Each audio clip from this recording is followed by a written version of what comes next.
Hey traders, it's ASIM Trading again. I just wanted to do a quick video on my thought process behind how I get down to the stocks that I trade on any given day. So let's start with a little bit of baselining, just as far as methodology and thought process. So obviously there's a large universe of stocks. There's probably more than 6,000 stocks. If you count ETFs, that number goes up even more. Obviously, we can't trade 6,000 stocks. There has to be some mechanism by which we get down to a very, very small pool of stocks that we actually end up trading. So if you study stocks and you study history, there's certain characteristics of stocks that make the biggest moves over time. And they have certain characteristics that have been detailed by William O'Neill on How to Make Money in Stocks. They've been detailed by Christian Kulamagi in his streams and the way that he trades. So if I were to capture my overall thought process behind the pool of stocks that I trade, it's stocks that have momentum, certain thresholds of volatility and liquidity, linearity in the trend. We don't want things that are choppy and sloppy and just kind of jerking all over the place. We want things that are in a trend, a very well-defined trend. Minervini has his trend template. It's a good starting point to finding stocks that are in trend. Stocks that have some sort of fundamentals. This isn't something I necessarily follow very closely, but I certainly recognize the fact that many folks use fundamentals as a baseline for the stocks that they choose. So it adds a certain amount of fuel and a certain amount of buying interest in stocks. Same thing with the news. There's a lot of news-driven events. Sometimes these are short-term events for a company, or it could be industry-wide change that affects multiple stocks in a group. But stocks that have these kind of characteristics, these are the kind of stocks that are showing either currently or they will show, over a long period of time, strong demand. Because at the end of the day, we need to be in stocks that have a reason to go up. We can't just buy random stocks. The whole point is to identify the stocks that are going to have the most potential in the coming days and weeks to keep going up. So that's why this is kind of the starting point. Because if you start here with setup and other things like that, then you're putting the cart before the horse. Because you can find flag patterns and cup and handles and all kinds of setups on any random stock. That doesn't mean it's going to go anywhere.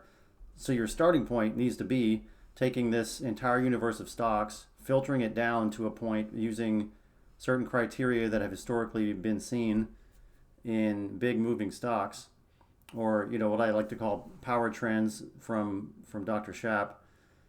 So essentially taking this 6,000 plus universe of stocks and getting it down to 100 or 200 stocks. That's kind of the point you're trying to get to. If your pool of stocks is 700, 800, 900, 1,000 stocks, then your criteria here is probably way too loose. You need to find some sort of quantifiable metric that's going to take this and bring it down to some reasonable number of 100, 200 stocks.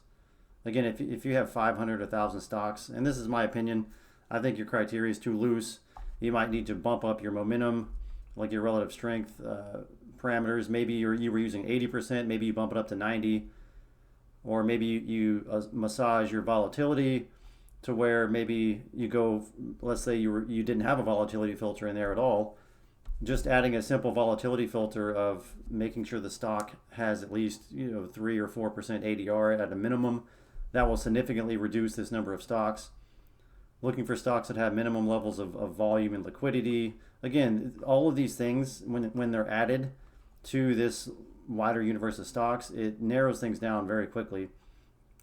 But again, if you find yourself with too many stocks, then you probably need to massage one of these parameters or multiple of these parameters a little bit tighter and bring this number down to something more reasonable. And only after you have a reasonable number of stocks based on well-defined criteria do you even consider the setup or the context. So so that's the next phase, is once we have a good baseline of what we consider a strong pool of stocks, then the next step is the setup and the context. And I have another video. When I talk about context, I'm talking about market situational awareness, because the setup will only work in very well and have good expectancy in the context of the backdrop that it's operating in. So if you have a bear market, or if you have a bullish setup, but you're in a bear market context, this setup is not going to work very well, regardless of what it is. And likewise, if you have some sort of bearish sort of pattern or bearish setup that you're trading, but it's a bullish market context, then again, this setup is not going to be very effective. And you're going to struggle to make progress with this setup. So you want to match the setup with the context. That's going to give you the best odds of making money over time. So when I say context, that's what I'm referring to here, is placing this setup in the proper kind of context within the bigger market environment. And as I've talked about before, and I have videos on this, I mainly trade what I call, or I guess Dr. Schaap calls, AD Express and AD Excellence. And again, I've shown this image before, but essentially this is an AD Express pattern. If you look at Dr. Schaap's criteria, and this is essentially an AD Express pattern or AD extender pattern. So this one's more of a shorter term, 1, 2, 3, 4, 5 day little flag. On an hourly chart, it's going to look like an intraday flag pattern. Whereas this is going to be more of a multi-week, maybe perhaps a multi-month sort of basing pattern that's pulling back to the 10 or the 20. But it's the same concept. I'm looking for tight price ranges within the context of this sort of power trend move. And also, if you trade gaps or if you trade expansion breakouts, that's another sort of approach here. But you need to have an idea within this pool of stocks that you've filtered for, and you have the right kind of context. You need to know what you're looking for in general, because it's hard to visualize and scan and identify these sort of setups if you don't know what the heck you're looking for. So that's another part of this, is you have to have a setup. You have to have some sort of market phenomenon that you're trying to exploit. It needs to be something that recurs over and over again. It can't be some happenstance thing. It needs to be some repeatable, reoccurring market phenomenon that you have the ability to exploit. So again, take all the stocks, filter them down by some criteria that's characteristic of big winning stocks. That'll get you down to some reasonable number. And then within this pool of stocks, this narrow pool of stocks, not all of them are going to have setups. Not all of them are going to have the right look to them. So, maybe this 100 or 200, now it becomes 20 stocks where it has the right characteristics, it has the right setup and the right context, and then, maybe now you're down to 20 stocks. And then as we go one level further, out of these 20 stocks, not all of them are going to be breaking out on that day that you're looking at it. So like on any given day, maybe out of this pool of 20 stocks, there might be only just a small handful that are actually breaking out with some sort of price or volume expansion from a contraction area.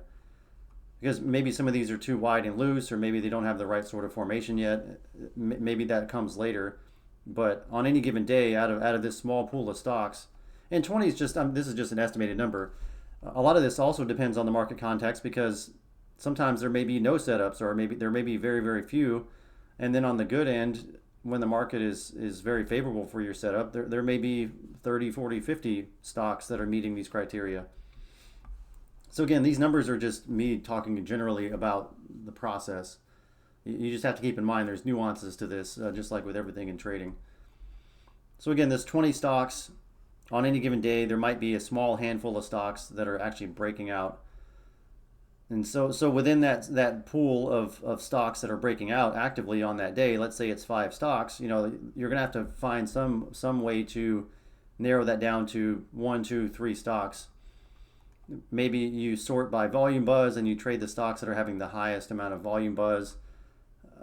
Maybe you use some other sort of parameter when it comes to the setup, the tightness of the setup. Maybe you trade the thing that has the highest ADR and the highest breakout volume. So there's usually some metric or some means to take this 5 stocks that might be actively breaking out and get down to just a small handful. Volume buzz and volume expansion is probably one of the more popular methods to narrow down a watch list. So let's say you had something that was breaking out on 500% expansion in volume, and then another one only had 50%, or maybe it was a negative volume buzz, meaning that it's a below average volume breakout. Those tend to be the situations you want to avoid. Are really low volume breakouts that don't really have much conviction. You want to make sure that you have other people's opinions are agreeing with yours, and you're not the only buyer holding the bag on some sort of low volume breakout. So again, that's how as far as a methodology, I go from the universe of stocks. I filter them down to a pool of high probability stocks. Within that pool, I identify setups and market context that I'm interested in, and then I have some sort of trigger that's going to get me into the trade. Maybe you don't use a breakout, maybe you use some other method, but whatever your method is, it can't be all 20 stocks at the same time, because that means it's too loose of a criteria. You need something that's going to take this and make it a much, much smaller number that's going to give you, for that specific day, a high probability risk reward ratio. Again, like we're trying to take things and filter them down to something that's a small, reasonable list of stocks. Because if you're trying to trade and track 20 stocks on a single day, then again, your criteria is probably too loose and you're not as focused as you probably could be. So, let's move to the chart. So essentially, I've talked about my market monitor dashboard. This is kind of like my market awareness sort of context that I talked about previously. So if these numbers are poor here, like the new lows is exceeding the new highs, and the chart doesn't look great, maybe the moving averages are rolling over. Those are the kind of contexts that for me are negative contexts that affects my setup in a negative way. Because at the end of the day, I need stocks that are going to run for multiple days and multiple weeks, because that is the source of my edge. It's maintaining a decent batting average. It's not high. I mean, it might be 30, 40, 50%. So it's not about the batting average. It's about the ability to maintain a decent enough batting average, but at the same time get these stocks that are going to run for days and weeks, because that's where all of my gains are going to come from. It's not going to be from a high probability, high win rate, kind of quick turnover sort of approach. So in market conditions like this, where things are just chopping sideways and there's not really any kind of upward expansion, and I usually trade small and mid caps, as you well are aware, these are the kind of conditions that don't lead to great follow through in the kind of stocks that I trade. Now, if this thing were to break out, and it looks like the MDY is looking like it's edging up to the top of this downtrend line, and like it wants to break out. If this thing breaks out in earnest and it follows through, kind of like it followed through in November and December of last year, there was if you were trading during this time, there was a ton of small cap and mid cap moves, and it was a great time. It was a great window of opportunity. Whereas this right here, these are the kind of contexts that are going to be very poor for my particular kind of setup. So those are things that have to be kept in mind. I don't necessarily watch list things. I know people like to track watch lists, but I've done this in the past for a long time, and then I started to realize I was just tracking all these watch lists and basically babysitting a bunch of stocks that may or may not do anything at all. So based on the criteria that I've talked about before with this 80 express pattern, and if you want to pause this, you can see exactly the criteria that are in this scan. But when the entire universe of stocks is narrowed down, there's only about 50 stocks overall that meet this criteria. And same thing for the 80 extender pattern. These are the exact criteria that's being used. And that results in 41 stocks. So there might be some duplicates in here because sometimes the scans overlap. But one thing I like to do is to flag everything in both of these lists. And you can see there's a couple of stocks that sort of overlap where the criteria are close enough to where they'll both come through the scan. So essentially I just take both of these lists and I just dump them into a flagged simple list. And what I end up with is 87 stocks total. So, if we go back to this model here, 87 is below this 100 to 200. Again, this is just a rough range. This isn't always going to be exact. but I just want to be somewhere in this ballpark. Not I don't want to be anywhere near thousands and thousands of stocks coming through this scan because that's just way too many stocks. That means you don't really have a good idea of what you're narrowing down on. I have a fairly good idea of what I'm looking for based on, again, I'm looking for these very specific setups, an 80 express and an 80 extender. And in some cases I might trade gaps, maybe not from the open, but I might trade them later in the day if they have a consolidation and they break out. But you just have to be clear on what you're looking for.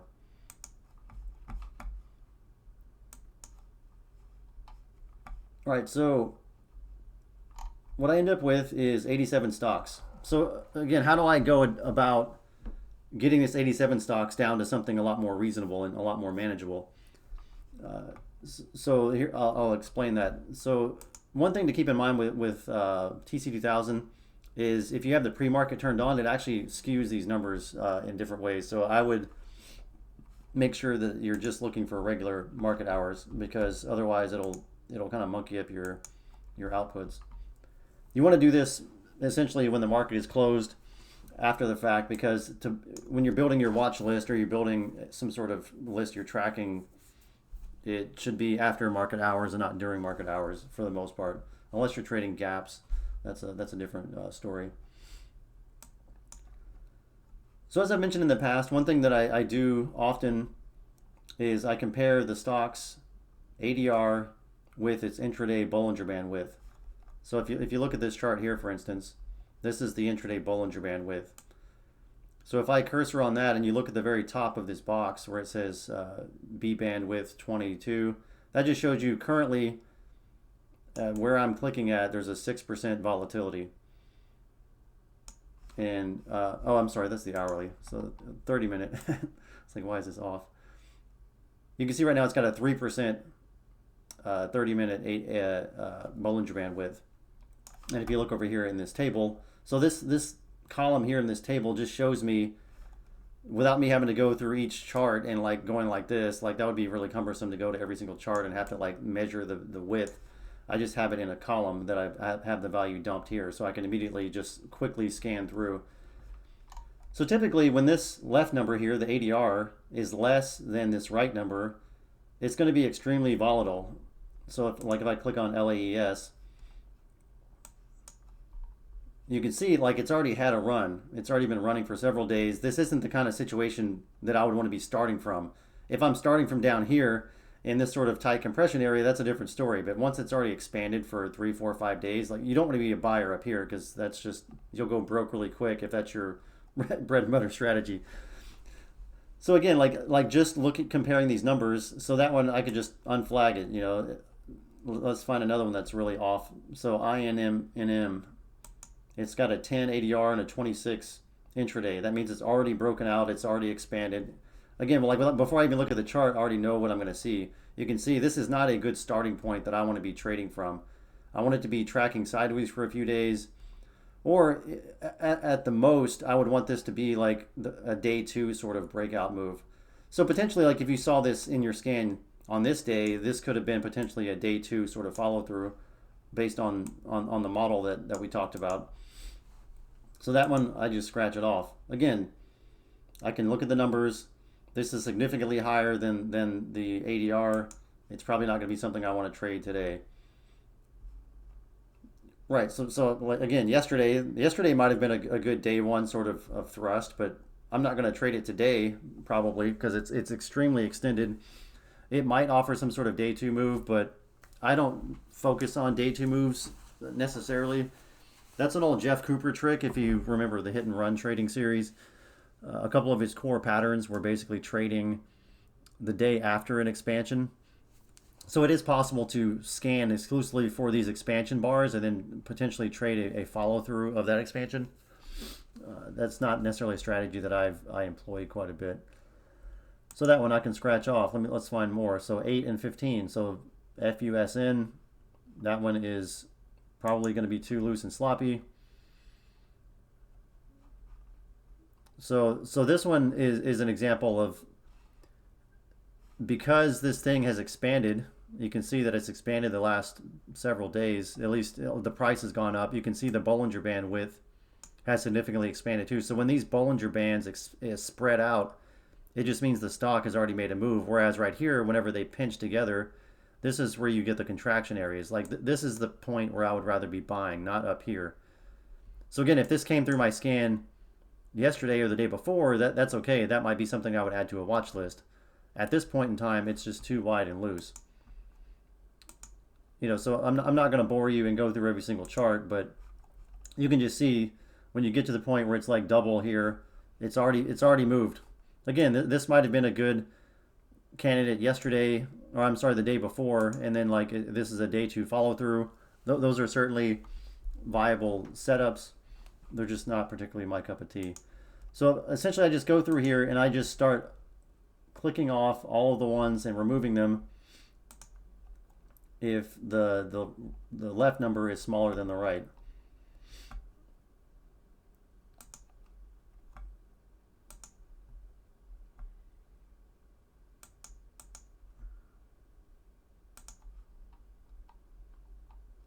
Are there cases in here where things could still be tradable? Sure, but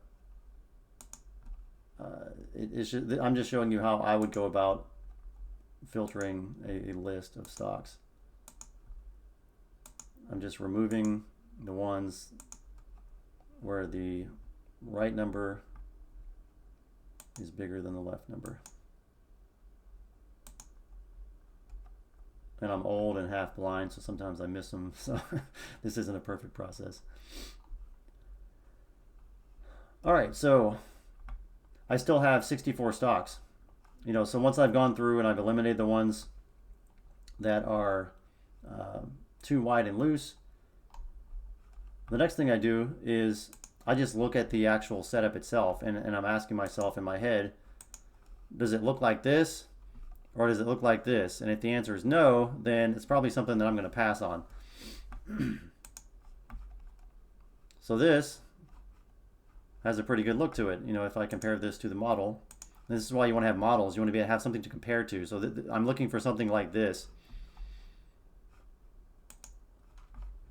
So this sort of fits the bill here. So, that'd be one that I would keep. RUM. This one hurts looking at it. But again, like I bought this after it had a couple of days of contraction. I got slopped around yesterday whenever this thing broke through the moving averages here. It happens. When the market is not in the state that I want it to be in, then I'm a little more aggressive with moving my stops up because I don't want to be caught flat-footed.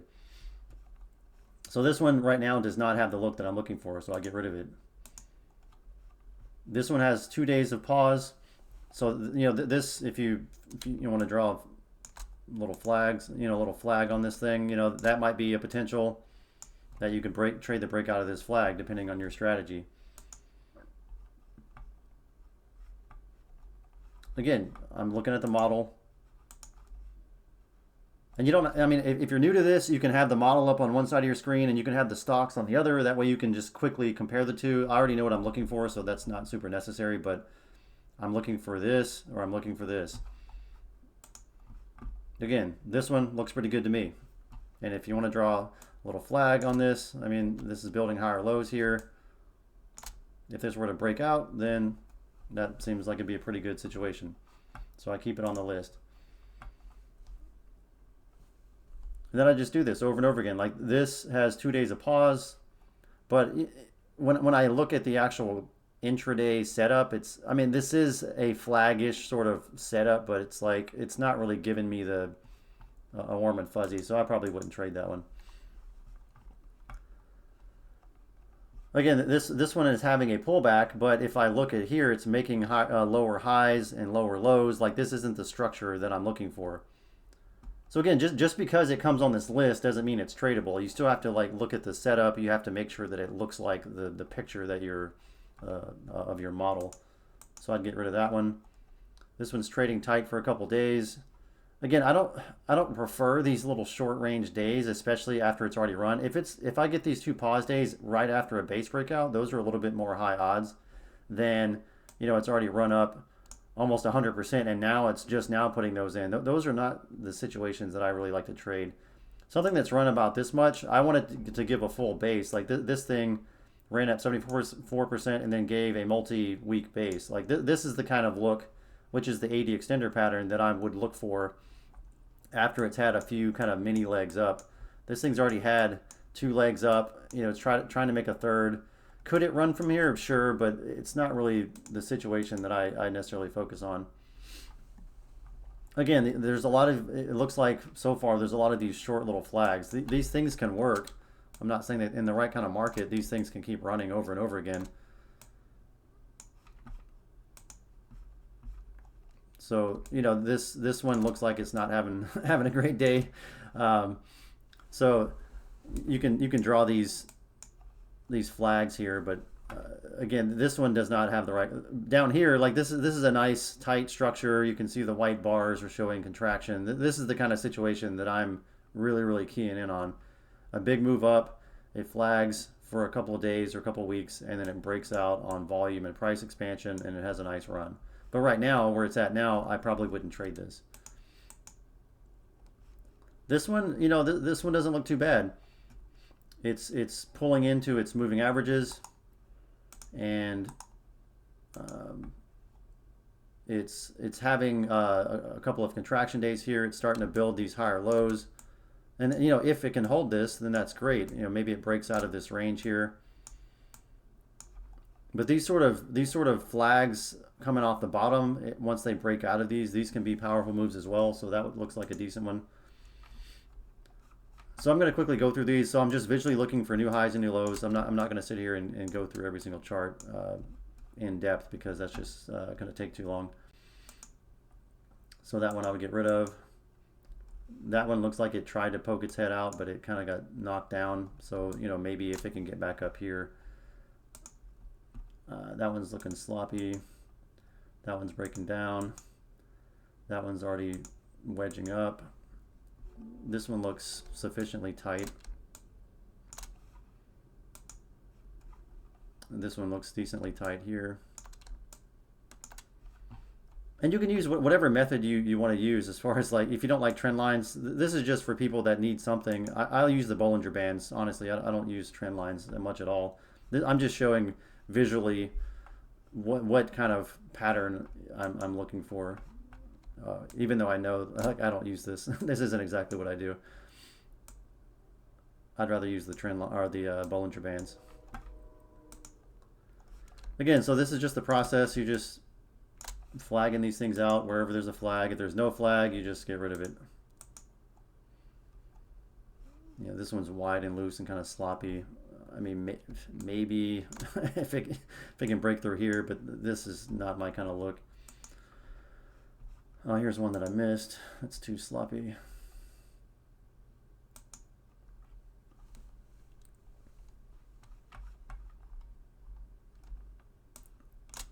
You know, a decent looking base here. And it's a kind of a longer term base.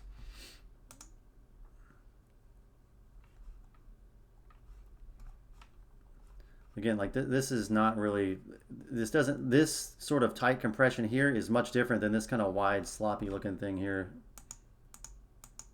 You know, have some standards. Yeah, so a lot of these are just looking kind of gross.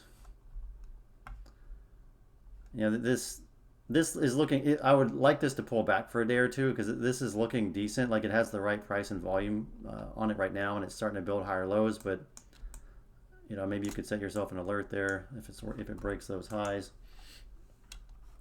Again, it's making lower highs, lower lows, not the right kind of look. This has a nice tight look to it, so we'll keep that one day, not too much. This one looks like it tried to break out and then things got sloppy, so I'm sure people that bought the breakout here, they probably got stopped out on this pullback, I would imagine. So it could potentially move from here. It's just, it's kind of sloppy right now. You can alert yourself if it were to keep going. These sort of tight areas around the moving averages can offer some decent risk-reward entries. So, you know, I would want this one to maybe build a few more days of sideways, but you don't always get what you want. So, sometimes this thing might break out from here and bounce off the moving averages without giving you exactly what you want. You can draw a nice trend line here. And this isn't exact. This is just trying to give you an idea of what's actually moving out and up. Minervini had a recent interview where he talks about this, where people get so wrapped up about freaking trend lines and where to put them, and it needs to be actually on the highs, and just draw the fucking line. Like Minervini talks about. If most of the price action is below the line, then you're probably fine. You're just basically, the whole point of the trend line is to identify areas of resistance. So if you chop through a couple of tops here, okay, whatever. Like, most of the price action should be below the line, and you're probably fine. Again, this wide, loose, sloppy thing. This is the tightness here, where you can see it's kind of like in a nice tight range. This is in a nice tight range. This is just slopping around. Like, don't trade those. If it's making lower highs, get rid of it. There's some longer sort of bases here. That's probably a good one. This already made a move. So even though it's technically tight right here, like it's already run. You should have been down here trading it, not up here. And that's the whole point, is you need to wait for these structures. Usually these longer term structures are going to give you the best sort of risk reward ratios over the long run, because you're going to get these multi-day and multi-week runs off of those. If most of what you trade are these little short bases, you're usually just going to get 3 to 5 day pops off of that. Whereas if you're trading off of these longer basing periods, you're going to get a pop, and then it's going to give you a little consolidation, and then it's going to pop again. So you're going to get multiple thrust up off of this longer base. Whereas these, you might get 3 to 5 days of a run, and then it goes into a longer term kind of pattern. Again, if you can just quickly look at the hourly, and you can see, this is not the look. If it's making lower lows, or it's making lower highs, or it's breaking down, it's not. So again, this is just your starting point. This is just to give you a good gauge of where opportunity might lie, but you still have to go through this list and weed them out and throw out the ones that are not meeting the basics of what you're looking for. And that's why you have to be clear on what you're looking for. This is stuff I would be looking for. It's got a nice tight range. It had a nice big move here. It's been tracking sideways. This is the kind of look that I'm looking for. I mean, this might break out here potentially. And notice I say might. I have no idea. And that's the thing with these patterns. And this is the reason why I have stopped necessarily watch listing things. Because what I found is most of the time these things don't break out. And it kind of speaks to this chart here. You might have 20, 30, 40 stocks in your setup list, but out of that whole list, there's only going to be like a small handful of them that are actually breaking out on that given day. So then in my mind, I'm like, okay, why don't I just focus on the stocks that are breaking out on this given day? And then I just kind of reverse engineer it and look at the context and look at the setup, because I already know what I'm looking for. It's really a matter of preferences. You can do it either way. Fastly, this isn't looking too bad, but it doesn't really have much of a range right now. Maybe another day or two would be great, but I mean, this thing could break out and take off from here. It really could. It's making lower lows. Throw it out. And so here's another thing. Once I start getting into like the 4% ADR range and below, like I really, most of the time I'm just not that interested. There's typically better merchandise out there. There's a bunch of biotech stocks that look like they're giving this sort of longer basing look to it. And this is where you kind of get into the Minervini VCP patterns and things like that, some of these longer basing patterns.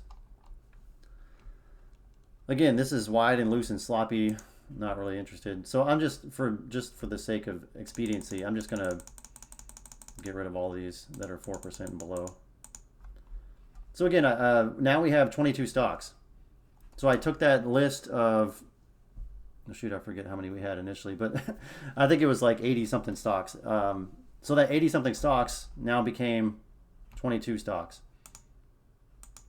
And again, I'm looking for taking 100, 200 stocks and getting down to 20 or 30 at the most. Like if you're left with 100 stocks here, then again, like your criteria is probably too loose, and you need to get more clear on what you're looking for.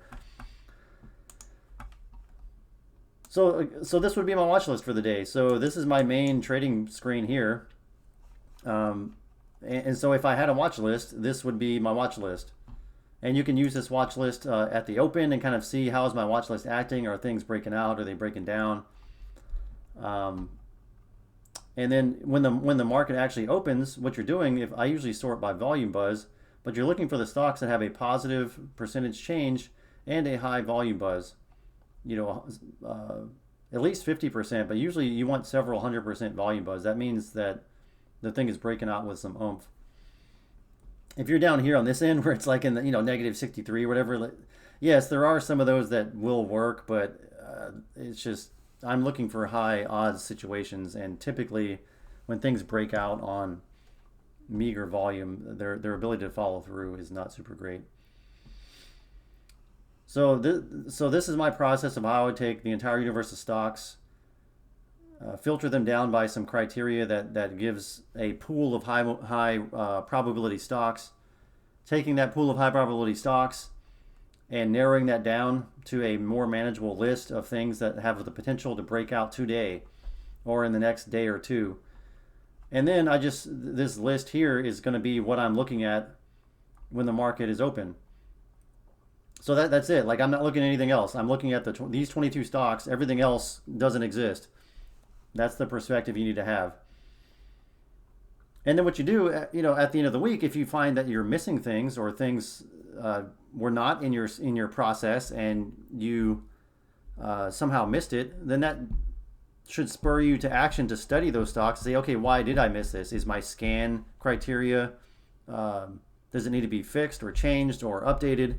And this is kind of the iterative process. If you take your list of what you think are the best stocks out there, you trade them, while at the same time you're still studying the biggest movers of the week or the month or the quarter.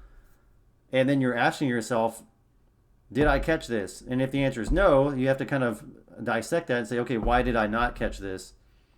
Is it because I'm in the wrong kinds of stocks? Was this a theme move that I just happened to miss? Am I trading stocks with relative strengths that are too low?